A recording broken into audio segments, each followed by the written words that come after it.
નમસ્કાર, હું છું પ્રિયા અને તમે જોઈ રહ્યા છો જનતા કી જાણકારી ન્યૂઝ। નજર કરીએ આજના સમાચાર।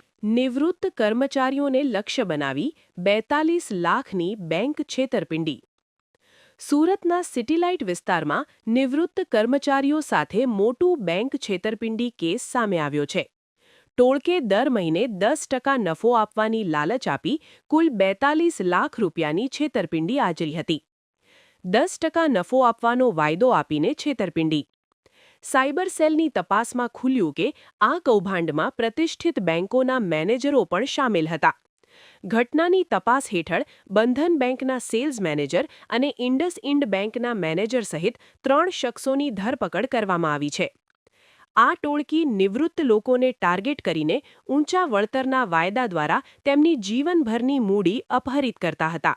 પ્રાથમિક તપાસમાં જાણવા મળ્યું છે કે આ ગેંગે એજન્ટોના માધ્યમથી 50થી વધુ શંકાસ્પદ બેંક ખાતા ખોલ્યા હતા। ધરપકડ કરાયેલા બેંક મેનેજરોએ છેતરપિંડીના વ્યવહારોમાં સહાય કરવા બદલ દેતાંક 60,000 રૂપિયા કમિશન લીધા હતા।